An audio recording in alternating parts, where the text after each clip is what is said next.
When you look in a mirror and see yourself and you see like one person looking back, that is not true. You are made out of 50 trillion cells. So you are a community, not a single person. I will show you the science of actually how the cells work, and you will have more knowledge than most doctors in the world today because they still believe in the genes. Here is the simple truth. A gene is a blueprint. Are you reading the blueprint or are you not reading the blueprint? And the gene does not make that decision. The gene is read or not read. And what do you think controls the signal? Perception. Every cell has about 1.4 volts, not too much. 50 trillion cells in the body times 1.4 volts is 700 trillion volts of electricity in your body right now. But your mind is the government for the 50 trillion cells. So if you change your thought and your mind, you can change the biology. And the mind is the primary cause of illness on our planet today. So you are not the victims of your genes because you can change any of your genes anytime. If you change your perception, you change the reading of your genes. Perception can rewrite the genetic code. So perception controls life. No two people see the world in the same way. They have different perceptions. What you believe creates your life. On the inside and on the outside. You're not a victim of your genetics. You are responsible for what unfolds in your life. So if we were growing up and programmed with stronger beliefs, we would be more powerful than we are now. When you are conscious, my whole house is great. I can do anything good. I like my school. I like anything. I like my dad. I like my cousins. I like my aunts. I like my Allisons. I like my moms. I like my sisters. I like my dad. I like my hair. I like my haircuts. I like my pajamas. I like my stuff. I like my rooms. I like my whole house. My whole house is great. I can do anything good. Yeah. I can do anything good. Better than anyone. Better than anyone. And that when you wake up in the morning, that there are 500 million brand new cells in your room with you, waiting for you to tell them what to do. Because they're brand new. They're created by God. They're absolutely pure. They're pure light.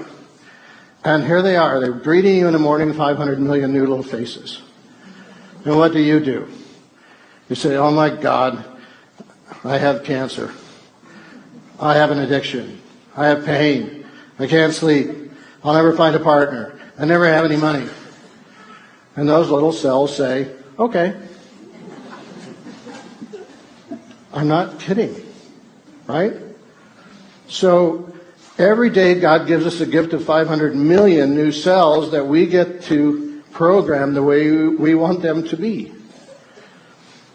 So my advice is when you wake up in the morning, you say, good morning, 500 million new buddies. I love you. Let's have an amazing day. I am healthy. I am happy. I'm full of abundance. Let's rock it. There's no reason that there should be so many sick people as there are, except that we keep telling our brand new cells to do exactly what we don't want them to do. You can only take one step at a time. I don't care how big your step is, it's only one step at a time. You can't do 2 steps in one. You understand? So it's like one step at a time. And you take steps in this direction, you take steps in that direction. And you sort of get lost along the way, and sometimes you fall down. Now, to illustrate my point, I'm going to jump off the table, do a back twist, and land on the floor. Okay? Is that cool? Are you ready? Oh, there's a clock there? Okay, can you move the clock for a second, please? Beautiful, beautiful. All right. You ready? So, are you guys ready? Just let me know when you're ready. Are you ready? Okay, ready? 1, 2. I'm joking, man. Are you serious? Just put the clock back there. If I did that, I'll break my arm or something. You know what I mean? But honestly, along the way, you might fall down like this. Ready? Right? Hello! Right? So what do you do when you fall down? Get back up. Everybody knows to get back up, because if I start walking, I'm not going to get anywhere. But I tell you, there are some times in life where you fall down and you feel like you don't have the strength to get back up. You sort of put a mask on your face when you come to school and pretend that everything's okay when it's not, and you go home and lay in your bed when no one's looking at you, when you don't have to impress anybody, and you're yourself. And fear comes in. You know the fear that you have as soon as you walk into the doors of your house. Maybe there's a broken home. Maybe you have doubt in your life. Maybe you don't know for sure what's going to be happening in the future, and it scares you. Maybe you're worried about what people think of you, what people say about you. Just that fear paralyzes you. And I just want to ask you today, do you think you have hope? Because I tell you, I'm down here, face down, and I have no arms, no legs. It should be impossible for me to get back up. I mean, you go home and tie the legs and arms of your brothers and sisters and like push them down and see how long it's going to take them to get back up. You know what I mean? You know, you can tell them that you'll see them tomorrow. You know what I mean? But this is the thing. It should be impossible for me to get back up, but it's not. You see, I will try 100 times to get up, and if I fail 100 times, if I fail and I give up, do you think that I'm ever going to get up? No. But if I fail, I try again and again and again. For as long as I try, there's always that chance of getting up. Does that make sense? And it's not the end until you've given up. And just the fact that you're here should persuade you that you have another chance to get back up. There's still hope. I'm not here today to tell you that I understand your pain. I don't know how it feels to be abused. I don't know how it feels to feel, quote, fat and you've got an eating disorder. I don't know how it feels to have a broken home. I don't know how it feels. But I know how it feels to have a broken heart. And I know how it feels to be alone.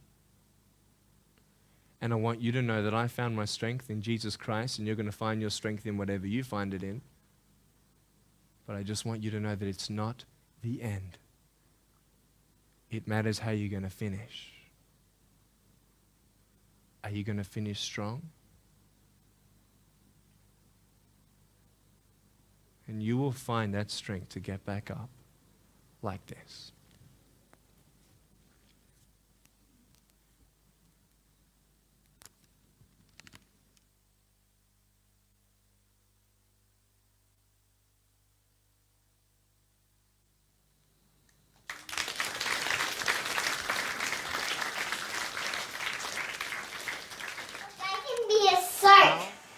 Now my whole house is great. I can do anything good. I like my school. I like anything. I like my dad. I like my cousins. I like my aunts. I like my Allisons. I like my moms. I like my sisters. I like my dad. I like my hair. I like my haircuts. I like my pajamas. I like my stuff. I like my rooms. I like my whole house. My whole house is great. I can do anything good. Yeah. I can do anything good. Better than anyone. Better than anyone.